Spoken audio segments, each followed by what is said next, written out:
Let's go. Game time. Welcome to the Better Baby Daddy podcast. I'm one of your co-hosts, John Laxman. I'm your other co-host, Kelly Burke. Yes, sir. And today we're going to talk about dating after the breakup or breakups or whatever you're going through. Yeah. A lot of us tend to not do that so well, B. Speaking from personal experiences. It's like as a parent, you say, do that. What do you say? Don't do what I do. Right. Shoot, is that it's the epitome of that in my when I'm looking at my history. You sure? Doing the research for this, and I was reading through all of it and putting it all together, I was like, yeah, I ran the other direction. So, I thought we were doing the right thing. Thought it was cool. We were cool. We was cool with it. We weren't considering anybody else. Never weren't considering us and kind of considered the kids. But we had I had no idea what I was doing. Yeah, most of us, So if you're in that situation, prior to this episode, we've covered a lot of ground, right? Yes, sir. To kind of get you prepared for this, right? We just start with, getting into dating. We talk about, hey, how to deal with a co-parent, your self-worth and the skills you need as a husband, the group you need around you. Yeah. Today's episode is for you if you've done all those things. Yes. Don't put the cart before the horse. Right. You're kidding, but don't put the cart before the horse. But yeah, dating, we're human beings. Yeah. We're going to want to reconnect. And so it's a natural progression on this journey of being a single dad who's still trying to level up. So let's start with a couple things not to do. We're going to go deeper into things to do. Yeah. But I'm just going to give you 5 or 6 quick hits of what not to do. So if you're doing some of these things, just take a pause and then listen closely to the things we give you in the second half of the cast. Don't start dating if your relationship with your co-parent is unstable. Yeah. Or it's new. So if you broke up on, Tuesday, don't be bringing Shorty home on Friday to your kids talk about this your new friend or your new mama. Don't do this is daddy's friend. Daddy's friend. Although introducing them as a friend at a certain point is a good way to go. Yeah. But if it's too soon and you still have rocky stuff going on with your co-parent, it's probably not a good foundation. Number 2, you're still processing your divorce, right? Yeah. If you were married, and married is different than dating, right? If you were married, sharing a house, sharing finances, same name on the bank statement, and you just got divorced, you got to let that thing set for a little bit. For you, and particularly if you have kids, right? Yep. Number 3, your kids are still adjusting. And they're going to adjust at different paces. Like some kids going to be like, yeah, Dad, I'm glad you got somebody new. And another kid's going to be like, I hate her. And I want to put a bag over her face when she goes to sleep. Like, don't bring her. It's serious. And you're going to see some emotions out of your kids that you didn't even know they had in it. Right. Number 4, you feel guilty or unsure. If you're anxious about how your kids are going to respond, hey, it's good to be cautious and be conservative. And then the last 2, and it's a big one, and I know I was there, using dating to fill a void. You have this breakup, you're feeling a certain way as a man, or you're feeling less sure of yourself, and then you're getting this affirmation from a woman or multiple women, you're like, yo, let me put some of that because that feels great. Hey, that's an indication you might not be ready. And then your co-parenting relationship is tense. We said at the beginning. Whenever you bring a new person in a situation, it's going to make it's a variable, right? Yes. And if you got a lot of unvariable, things that you can't really predict on this one thing with your co-parent, just entering that, putting that other person in a situation, could really make it go left. So. Yeah, I think I did all those. I did all of them in spades. I was thinking back to my second BM. I was like, what a fool. Like, yo, I'm telling you. My kids must have been like, when looking back, like, what? Whew, what? Nose is running like a faucet. Sorry. I gotta go get a tissue. Man, we gotta. Oh no, we do. We gotta hook up the studio. We do. Yeah. All right. Excuse us. Hey, it's allergy season. Hey, there we go. I'm so grateful I don't have those. Man. All right. So now we're gonna get into what? Yeah, let's talk about that. So number 1 is check your own temperature, right? Check yourself for real. So a lot of us move from a spot of loneliness. Yes. And that loneliness creeps in very fast, and we didn't even know it was there. Like you said, you just broke up on Tuesday. Now you're trying to fill a void on Friday because you're feeling lonely. Yeah. You might not even recognize it as loneliness, right? But you're trying to cope with a mechanism that is not going to be positive for you long-term or your children long-term. So you really need to understand if you're lonely and you're trying to heal yourself means that are not going to be beneficial. Yeah, your judgment's probably that good. Yeah. And a good barometer for me, like people might ask, when should you start dating? When you can get to the point where you're satisfied being alone, like you could really say, yo, I could rock alone. And that was the point that I got to before I, find my current wife. I really wasn't looking for anybody. There were times where I was lonely or wanted, sex or whatever, absolutely, right? Mhm. But I got to the point where it's like, okay, if this doesn't come soon or ever, Mm. I'm good. And then, then somebody came and I was ready. So that for me was a barometer. That's what I tell my sons. Hey, you have to have, you broke up with somebody, you got to have a period of aloneness where you can just kind of settle yourself and go through all the emotions and have clear thinking, but know whether you're, just trying to fill that void or you're really ready. So one of the things that I'm going to go back to that we talk about a lot in here is mature masculinity. Mhm. Being mature from a masculine standpoint means that I'm not driven from a passion/sexual standpoint, right? That does not drive me, Right. right? I'm able to control that beast, Right. and that is a beast, It's a beast. man. Way. But can I control that so I can grow as a man? Yeah. The picture, we talk about this all the Yeah. time, it's like your sex drive is like a dog on the porch.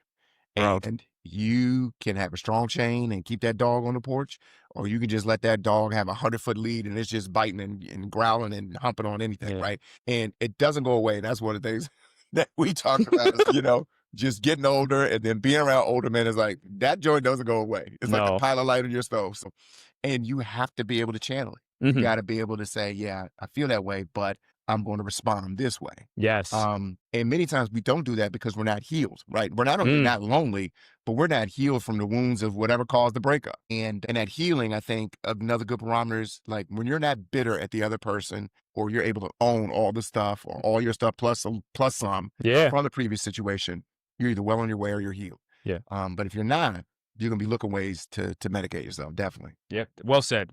Ways to medicate yourself. Yeah. And then the second point is, in regards to this specific area, is you have to understand when your kids are ready Correct. for that as well. Yep.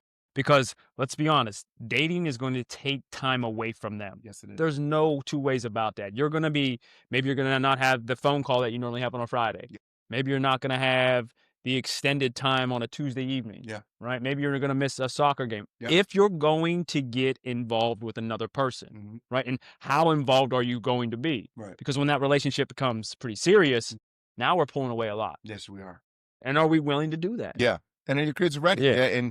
And different kids, if you have multiple kids, it's even more challenging. Yeah, it's a balancing act for Right. sure. Yeah. What your 9-year-old daughter's going to need is going to be different from your 6-year-old son, Right. different from your 19-year-old son. Right. And their responses to the situation can be very, very different. So, and like we've said in almost every episode, you got to prioritize your children through Kids first. Kids first. You got your needs, but they're children. You're responsible for them. Hey, what's in the best interest of the kids? Yeah. And with this third point, the same thing is, don't bring more chaos into the kid's life. To ease your life. So, and you know what's going to be chaotic. If you got a firebrand as a BM, that if I bring another female around the kids and I haven't prepped that situation, it's too early. I'm just inviting a bomb to go off in everybody's relationship. And then now you got to handle that, right? And then that makes the next time you date tougher. So I think I've told this story before where, of course, I'm doing this all wrong. And I invite another woman into my life, in my child's life, and we're walking around and it's weekend with my oldest as well. And then I don't send, but my oldest gets picked up and I get a phone call probably like 20 seconds later. Who is Tiana? I said, I don't know no Tiana, because the name, my oldest at the time was too young to pronounce it correctly. So I wasn't lying. I was like, I don't know no Tiana. I don't know who that is. But I was such in the wrong in that moment. Yeah. That's why I'm bringing up that story, because I was inviting chaos into my child's life in an attempt to ease my life. Right. And I put my child in a really weird position. Sure. Really weird position where her mother's questioning her based on my actions. Right. Because of things I did that were inappropriate, essentially. Right. Because there was we'll get to some of this later on, but you really need to also, and I know this part's going to suck, but consider your BMs. Yes. Your original BMs, right? Or whatever number you're on. Right. You need to consider them as well. Right. And I know you're like, why would I think of them? Because they're going to impact your children and they're going to impact your life because y'all are connected. Yes, you are. And they can make your job as a parent much easier. They can make your transition into dating much easier. Or they can make it a nightmare. Well, all that's to say, this first point is make sure you check yourself. Be in the right headspace, be healed, don't cause more chaos, keep your kids a priority. Yeah. Number 2, the timing. And we alluded to this. The timing is the key. And most of us don't err on the side of being too cautious when it comes to dating. Yeah. Like, we're putting the car way before the horse. So too soon is not good. And too soon means different things for other people. But fellas, you know when it's too soon.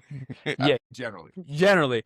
You have to be ready. One of the things that you said so well at the beginning of this is that, you have to be in the right spot yourself. We can't be searching fixes that aren't going to really fix anything. Right. These things that don't have, like I already said, beneficial, positive impacts on us, but during that time, it feels good. We can't be searching for the instant gratification, right? In a sense, You can't. I think that's correct there. Yeah, right. That instant fix. Right. Instant fix is probably better. Right there, right? So too soon. And when it's too soon. Right. If you're not okay with being lonely, like you said as well, then it's not right for you. You barely know the person. You might have this initial, hit, but y'all are going from, you meet a new person, y'all going from, 0 to 10 in depth, too quickly over a couple of weekends, 4 or 5 conversations. You found your soulmate all of a sudden. And that initial spark is intoxicating when you meet somebody, right? Yeah. Particularly if you haven't been with anybody for a while. Yeah. But it's too soon. A good barometer is our second point. And you don't have stability with your ex, that kind of can set a time frame. But put your energy into that. Yes. Every time there's a drop off, there's tension. Hey, you probably need to read some books, listen to some podcasts, try some different techniques, go to see some counseling, put your energy into that. So the next drop off is a lot less stressful. You don't need to be, jetting off to Cancun with, Shaniqua because the ex is stressing you. That's not gonna help. That's not gonna solve it, dog. I tell it. So fix that. But that's kind of almost a proxy of you're ready when this is just seamless. It's just business, right? You can't have a forest fire and think that adding a little gasoline to it's gonna make it better. Edges.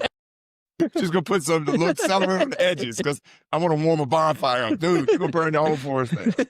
We got 50 acres on fire, right? And you starting something else over here. Come on, man. Exactly. And I felt that so bad, man. Oh, definitely. Yo, I had messed that joint up. I tell you, dude, we talk and we're serious. We laugh about it now, but there's things I've done where literally it was so egregious it could have cost my life. I look at my wife likes ID channel. I look at some of these things jokers got offed on or snapped or whatever, and I'm like, that could have been me.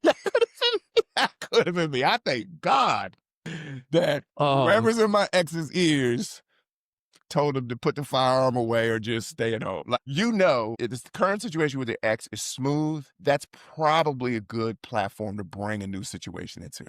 If it's not, don't do it. Yeah, you got to really create stability with that ex. Here's where I'm at with my first BM, right? Okay. So, I was out on a date and I'm like, yo, this scene, we were out and it was like a wilderness type date, right? And I was like, yo, this scene's crazy. Right. So I'm taking pictures of everything. Right. And I'm like, yo, I'm gonna send this to my. You took a picture while you was on the date to the ex. Well, listen, so I thought it was just a scene, right? Because I was like, yo, I really got to bring my daughter here. Right. She'll really like this. She loves this type of stuff. So I sent her. I was like, here, look, you should take her here. If not, I'm gonna take her here. Right. But I didn't realize the woman I was on a date with was in the picture. Because I'm just clicking send. And she texts me back. She go, who's that? And then luckily we built it to the point where I was like, yeah, I'm on a date. And she said, then she go, well, she looked older.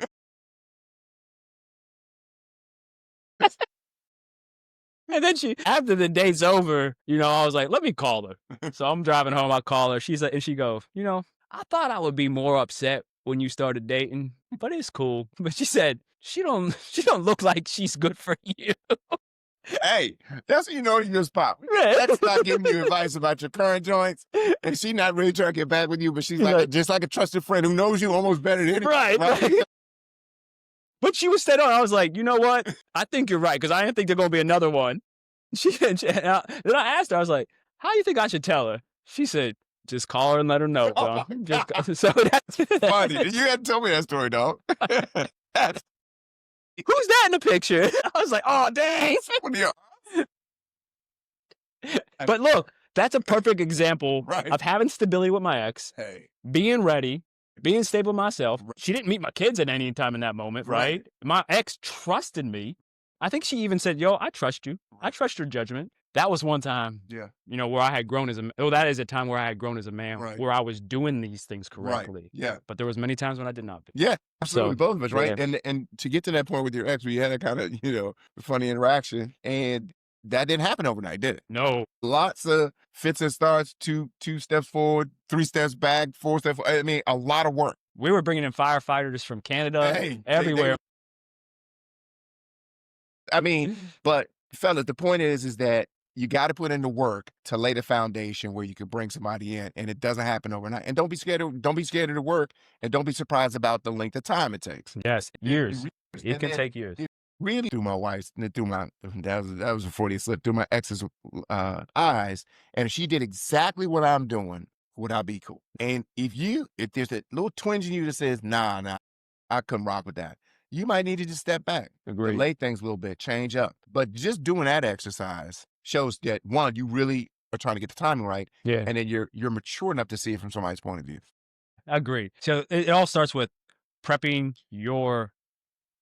Whoa, let me rewind this a little bit, right? So you're talking about just making sure your ex is cool with what you're doing, Right. but then on the flip side, Right. we also need to make sure that the person that we're dating Right. understands our dynamic, right? Well, yeah. I think Yeah. we're gonna get to something like that. But I'm Okay. saying, like, say you, y'all just broke up, right? Mhm. Say you and your BM just broke up. It's been 3 months, Okay. and it's your weekend with the kids. Y'all have had no discussion about dating. There's no prep. Hey, I've been seeing somebody, and your current lady you're dating, you decide to take her to the pickup. Yes. Oh, I've done that without Yeah. any prep No prep. in either direction. Before you do that, Yeah. the thought is, would you be okay if your ex brought just a cat to the pickup with your child? Like, you're dropping your child off with your ex and this dude in the car. No name, no background, no nothing. She's dating. Yeah. She didn't told you anything. She didn't need to tell you, but she, it's good as she did. But Yeah. you don't know anything, and you dropping your baby girl off for the rest of the week or 2 weeks. How you gonna feel? Correct. And so that's all we're saying is, like, flip it. And if that doesn't feel good to you, you're probably not ready to introduce somebody to the situation. You haven't done enough work. Right. I got a good story with that one. Okay. You want to hear this one? So I have not introduced my BM to the lady that I'm with, right? Okay. Have not. They might have seen each other, or there might have been rumors of the other existing. Right. That's about Bigfoot. Bro, I just- We haven't no visual confirmation. Exactly. So I get the smart idea to bring her with me to a pickup at my BM's house. I park. I don't park directly in front of the house, but literally just like a little down. Car name. It might have been one car. I think, oh, that's good. We're not directly in front of the house. She's not going to get out the car, right? So there should be no problems here. Who knows what I'm thinking? So, she comes out the house with my oldest. I grab my oldest. We start walking back to the car. She's my PM walking away, and she just happens to look back. I guess she looks through the windshield, and she sees her, and she's like, and that was it. Cops get called. Yo, situation escalates to 55. Yo. So the current got escalated, or she said something, or It was the one who was in the car. She actually remained astonishingly calm through the situation. Because at that time, too, B, Right. she pregnant with my, so We glad to be. But then look, cops settle everything down. We cool. We have a conversation. She's like, all right. Cops are like, it's okay for him to take her. It's his time. Yeah, okay. Blah blah blah. We have this conversation, and I'm thinking, whew. Get back in the car, driving home. Now what I got to deal with, B? I got to deal with the current. What's up with her? She's not feeling good about the situation. She would have said, she lucky she did. You know I'm pregnant. Jesus Christ. And I'm driving, B, and I'm just like, Why? how did I ever get in? I never envisioned my life right now.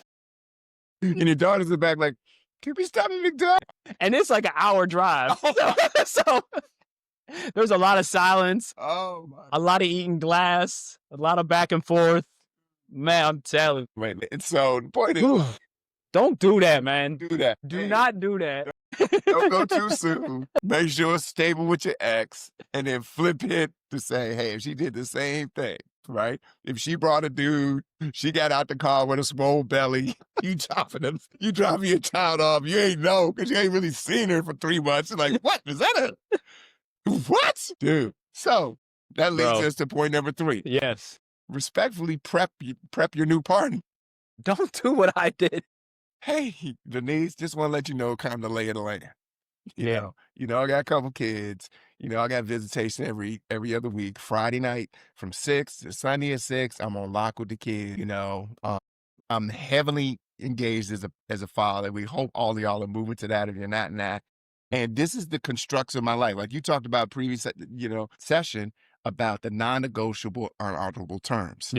Nuts. I like that term. Yeah. And hey, here's my nuts in terms of, this setting that you're coming into. And you got to be real clear and upfront about the parenting responsibilities. You can't be vague about it. Financially, what it means, time-wise, what it means. Hey, if I get a call from my ex and somebody's sick, if we have a date, I got to go down there because, she might have to work. So we have an understanding that the baby stays with me. That way, your partner can say, okay, I'm willing to step into that. All the cards are laid out. Now I'm getting these surprises. Yeah. Man, being honest and upfront and setting them boundaries from the jump. Like, listen, can't hide kids. Cannot. You can't hide kids, and you can't hide a baby mama either. No, you cannot. Right? Like, these two individuals are gonna need to work together, whether they like each other or not, for the benefit of the kids. No doubt. And if that new person you're bringing in is not willing to work with your BM, Yeah. not just Kids, but right. also needs to work with that with your BM. Yeah. Because that is going to be a crucial thing in regards to supporting the kids as a unit. Yes. Right? Them two being able to work together and you being that in-between piece. Yeah. Right?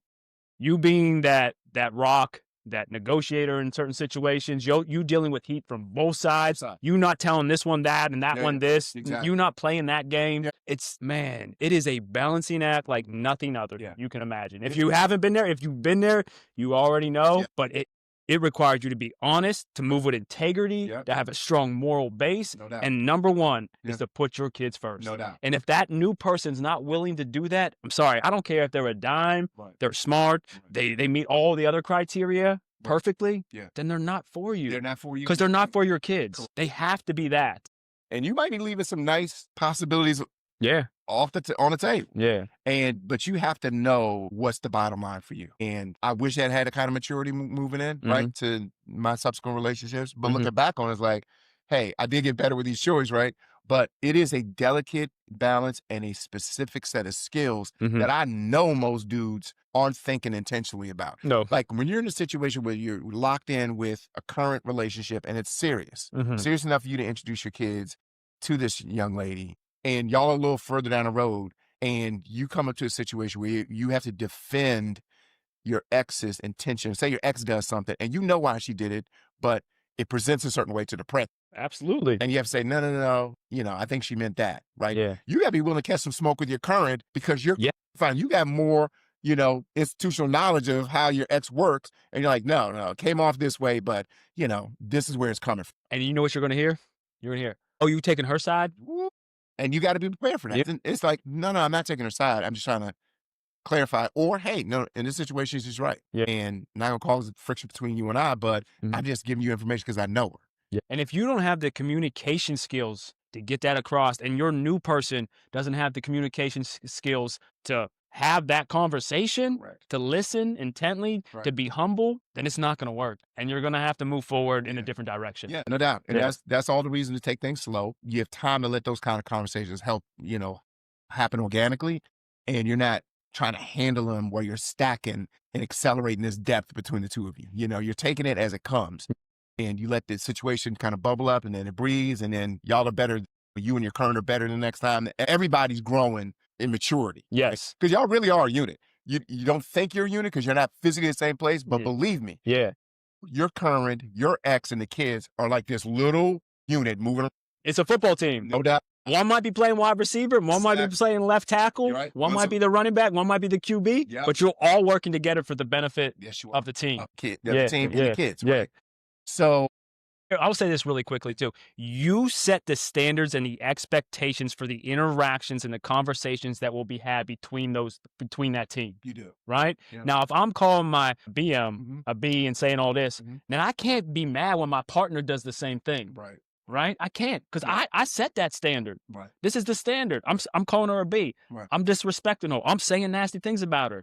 Right? So you set the standard. Your ability to be respectful and to have that strong moral foundation in the face of any fire or anything that's coming at you is going to set how your new person a lot of times is going to interact and communicate about her as well. No doubt about it. Yeah. And then the next point in this one, you set boundaries on what's going to happen, what's not going to happen. There it is. When we're going to talk, how we're going to talk, if we're going to talk. And it's not that you're trying to dominate the situation, but you're just trying to create an atmosphere where it's easier for, it's less chaotic for everybody.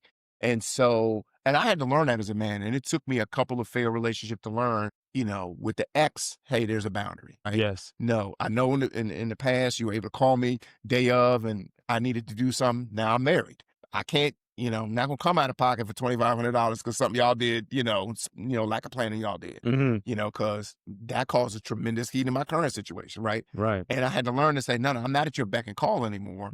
I'm with you and the kids, but this is the priority. But setting the boundaries early, makes it easy for everybody. I agree. Yeah, those boundaries are so important. Yeah. And those boundaries are set through conversations that you're willing to have with both individuals, right? So you may have a conversation with that new person in your life, that new young lady in your life about, hey, she's only comfortable with you having this type of interaction with your ex. Yeah. Right. And that's understandable in a lot of situations. Sure. Right. So she's like, well, what do y'all talk about? Oh, we talk about life. Maybe she's not comfortable with that. So, so how do you navigate that field? Well, I thought you only talked about the kids. Yeah.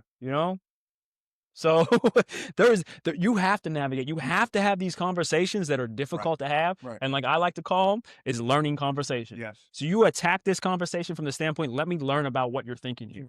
Yeah. But you have to have, and you're gonna have them with your ex too. Right. Right. Yeah. This is how we're gonna move moving forward, because now I'm in this committed relationship, whatever it is, whether it's an engagement, whether it's a marriage, whether it's long-term dating, whatever you've decided with that new person, you need to have that conversation with your ex as well, your BM, about, hey, I no longer can have conversations with you on Friday night at 9 p.m. about life. I know it's strictly platonic. Right. I know we're great friends, but I'm in this now. And that's crossing the line in terms of how I want to interact with you at this moment. It's not personal, but it's a business transaction now right here, right? Really, and it takes skill. It can happen anytime, I'm much further down the road with relationships. Kids old, grown. But early in my current marriage, it was a situation that bubbled up where my ex was doing something that really bothered my wife. And I was like, to me, it wasn't a thing. Like, it became a thing when my current said it's a thing. Now it's a thing. I talked to my girlfriends about it, and they all agreed. I got confirmation. When they go to the caucus, and, and it's like, and they all agreed, no, girl, she disrespecting you. He needs to, okay. And I said, first of all, I don't listen to your girlfriends. I established that boundary. Yeah. But if it bothers you, sweetie, I'm going to go ahead and have a word. Yeah. So I had a word with the ex about this thing that she was doing, and it happened at drop-off with the kids. And we got grown kids. Like, they could have driven over if they had license. But we were just in that kind of contentious season, right?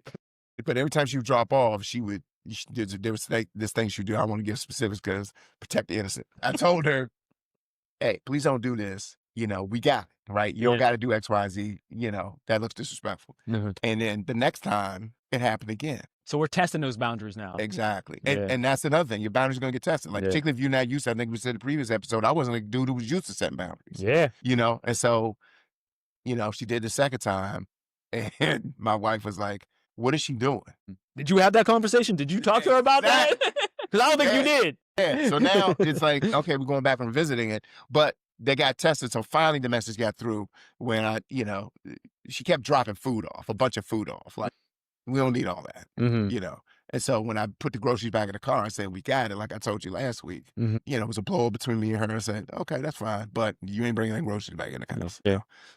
So it's one of those things is like, okay, here's the boundary. Yeah. I said it. Yeah. Let me say it again. Yeah. Because it's creating chaos when you don't do that. And I need to make it clear that you understand that that's a chaotic situation. We're not going to have no chaos. Yeah, you cannot have any ambiguity when it comes to setting boundaries. No. And you're going to have to set them over and over again at times. And we've talked about that before. Just saying it one time or doing it one time, a lot of times is not enough. Yeah. And you don't got to flick off. Yeah. Just call me, say, hey, maybe you didn't catch it the first time, but X is X, Y is Y. I think one of the biggest things you can do as a man is be like, hey, my fault. I don't think I was clear on that message. Yeah. So you own it. Like, I don't think I was clear on that message. And that's on me. But here's what I would like to happen moving forward. And then you can ask, is that clear now? Did I make myself clear? But not in a demeaning way, but did that message reach her? Right. Ensure that message reached her. Yeah. And if she's like, all right, I get it, I understand. All right, then we're on the same page. Right. We're good. And then it'll get tested again. So, so the boundaries are crucial. And then, so it might be boundaries with the ex, but then, also, like we said earlier, it's, you being open and honest about your responsibilities as a father Yeah. with your current. Yeah. So everybody can have the most up-to-date information and come to them later when things change. Yeah. Okay, big one here, and we really could have started with this, is that you got to prep your kids thoroughly. Yeah. Really is not you go from there's nobody around to, hey, we're going to spend a week in the Kings Dominion with Sharon, my friend. I laugh because I feel it because I did it, and I'm like, yo, you're so. For me, it was the go-kart club. I remember explicitly, and I had a rack of kids. And they Yeah. were small. And we were all at this go-kart track in the area. And I was like, I'm at this go-kart track with this complete stranger to my kids trying to manufacture this together. Trying to manufacture it. Running from my responsibilities. Yeah. And trying to manufacture a family. Yes. And That's it's it. just, I mean, when I look back on it, it's like, it's not shame, but it's like, man, that's just cruddy and so immature, right? Man, I'm with you. And disrespectful to my kids. Yeah. No preparation. And sometimes the preparation is you have to sunset the relationship with your ex. Like there's a sunsetting of that. Like you have to put that to bed because your kids are instinctively wanting you to get back with their mom. And so you're putting that to bed and then you're gradually bringing this other person on the stage. And it depends on the age of the kid. So if you got multiple kids, fellas, like many of us do, you got multiple levels of work you got to do. You know, you made that bed, and so if you want to bring somebody new in, you got to do that work. Yeah. What do you think is a requirement for prepping kids? What are those essential things that we need to do as men to prep our kids for introducing a new person into their lives? Yeah, I think there's a couple things. I think you have to reassure them of the things that aren't going to change. That you love them. That just because you are interested in somebody else doesn't mean you love them any less. One thing I had to say to my adult kids is my new relationship with my current wife, it doesn't mean I'm gonna have less time with you. No, it's gonna be more time because there's some stability here and some normalcy here that I didn't have before. So you have to reassure them about the things they feel like are gonna leave and they're gonna lose. And then I think you need to understand at each age what are their emotional and psychological needs and how you can best meet them with this new situation that's going to change. Yeah. Yeah. And I think that'd be the big thing. If I was to do it over again, it's like knowing, hey, a 5-year-old needs something very different than a 13-year-old. absolutely Yeah. well said. Yeah, I agree. And I think that it's essential to have those conversations no matter how old your child is, right? Like, so I have my 5-year-old. If I'm going to bring someone into her life that's not her mother, like, hey, you may prep her 2 weeks in advance and having conversations every other day. Hey, daddy's friend's coming over in a couple weekends. Daddy really likes his friend. I want you to meet her. And she's a really nice person. Then you have that conversation again. You have a conversation. We're going to be doing this when she comes over. It probably should be now I don't have any research on this, but just thinking through it, how I would do it, it probably would not be an overly public thing. And it'd be like, hey, we're going to sit down. We're going to color. Yeah. We're going to do crafts together. We're going to bake together because I have a girl, right? Yeah. We're going to do that as a unit, right? Just us three right there. So you get to know her, she gets to know you, right? Because it's also, the goal is to create a dynamic where everybody's comfortable. So, and you know your kid better than I do know your kid. So what dynamic provides the most security for your child? That's it right there, right? What dynamic provides the most security for your child? And I would think for me specifically, it would be like a small intimate setting, because then in a large public setting too, you're not going to have that quality interaction as well. Right. And you want that quality interaction to start with. Right. And you also want to see how that new person is going to react. Like she can't fall back and fade into the background when it's just you three or you four, or you five, or whatever it is. Right. So yeah, that's for me, it's that long-term prep to get to the point where, all right, here we go. And it might not be the entire weekend that first time. No. Maybe it's only a couple hours. Yeah, exactly. It's like that slow descent us into the situation, right? Highly recommend that. Yeah. You made a good point earlier, man, where you said you were talking about, taking 2 weeks to introduce the fact that you're going to have somebody around. Yeah. And you use the term, hey, this is daddy's friend, da-da-da friend, da-da-da friend. Friendships are normal to kids, right? Yeah. They can understand that. Romantic relationships, they're not going to be able to understand your needs as a man, sexually, emotionally, they're definitely not going to understand that, right? But hey, everybody's got friends, right? Yeah. And hey, it's daddy's friend. And then later it's, hey, daddy really likes, this is a special friend. So daddy is going to spend more one time on her, so it elevates her there. But that use of the term friend just kind of is a nice. And I know we joke about that term a lot because of the nature of our our situations. And I think it's also very, very important that you're not displaying affection from the jump with your new girl, right? Your new woman. Yeah. So your 5-year-old, 10-year-old, 13-year-old, 18-year-old shouldn't be seeing y'all Grappling. Yeah, you shouldn't be seeing some smooching, some Right. kissing, Right. some snuggling. Yeah. I mean, they shouldn't be seeing things from the jump. Like that first day, she should not see you or he should not see you, Right. whether 5 or 15, Right. like making out, Yeah. like or being overly Affectionate. Right. affectionate towards each Right. other, right? Because you just introduced her as a friend. And all of a sudden, What does it mean to be a friend now? up behind her, y'all Yeah. cutting potatoes, and you gripped up on her, Yeah. helping her slice potato. So that's something that has to be slowly Yeah. introduced as well. Yeah. So now I can start with friend, and like you said, then I can move to special friend, Yeah. and then I can move whatever that next step is. Right. And that next step may be, oh, now that my child or children have seen our interactions, Right. maybe they can now become comfortable Right. with us snuggling under the blanket, watching watching them. movie. Yeah, something like that. Exactly. But Yeah. it is a very slow process that we have to work It toward. is, and you made such a good point. This wasn't even our talking notes, but Yeah. think about what you're trying to do, right? Yeah. So you have a child with a person, Yeah. right? And in the best circumstances, your child sees the natural development of a loving relationship Well between said. people that love them, right? Wow. There's a fracture in that. Mhm. So there's an injury. I don't care how there's going to be some kind of psychological, emotional injury to the child because of the breakup, right? Mhm. So now you're reintroducing that idea of coupledom to this child. Mhm. And you're setting the template for what they're going to do later in their relationship, what's acceptable, the speed of it, how it's introduced. And you're having to do it under a more difficult situation because you're not doing with your original, right? Mm. And so all this kind of measured, intentional process is because you don't want to introduce more chaos, but you're also laying a template for your son or daughter on this is the way to do it. Yeah. I wasn't able to show it. I know I felt that. I wasn't able to show it to you in the original format, Yeah. in the way I really Yeah. would have wanted to do it. Yeah. Now's a second opportunity to kind of lay, hey, this is what it should look like. Yeah. Because if you don't, Oof. I guarantee you, your kids are going to bring drama to the table in Mhm. spades because they're flying blind. Yeah. I guarantee you. So, And I think it's very important too, then, after those interactions, especially that initial interaction with your children and your new person, mhm. that you have a reflective conversation with your kids. Well, what did you think of Betty? What did you think of her? Yeah. Like, how did that make you feel Mhm. with Daddy's friend being Yeah, here? yeah. Having those conversations. And you're not looking to your children for the okay to be with this person, but you're having a conversation about how they emotionally reacted. You need to have those conversations because that sets the stage for future conversations doubt. that can be very important. Right. And not that that's not, but more important ones later on in life. Yeah.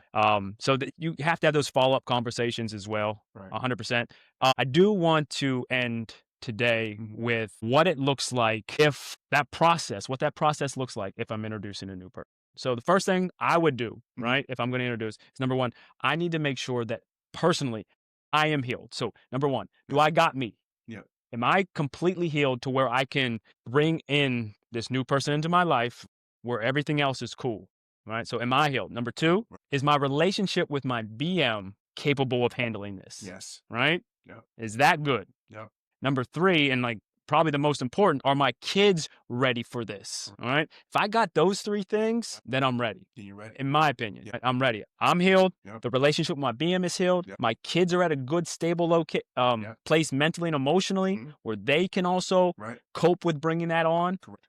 If I got those three things Yeah. on lock, I think I'm good, B. Yeah. If you don't, Yeah. any three of those are not 100 Yeah. or close to 100 as possible, then stop. Yeah. Stop. Absolutely. And you got to have the bandwidth and flex in your time and your schedule to handle the variables that can come up once you introduce them, right? Mhm. So once you introduce the girlfriend, then you're going to have some hard questions from your kids, things you never think that they're thinking about. It's like you got to have the mental capability to be able to handle that stuff that's going to come up after you say, hey, this is a new person. Yeah. But you're absolutely right. Those first three things, I wouldn't move past it, if those aren't right. Right. So, yeah. So, hey, we know y'all are out there in the wild. We know you got needs. We know, hey, you're chomping at the bit to get out there, date again. But there's a way to go about it that Yeah. makes it great for your kids, great for you, and palatable to your ex. Right? Palatable. You lucky if you get one like John, be like, I don't think she's good for you. Who knows where that's really coming from? Hey, But yeah. hey, Right, you never know. But the point is, there's a good way to do it, and there's a bad way to do it, and so hopefully you found some nuggets on the good way to do it. yeah. All And right. as we say now, just be better. Bitter. All right. Until next time, I'm John Lashman. Kelly Burgess. Peace.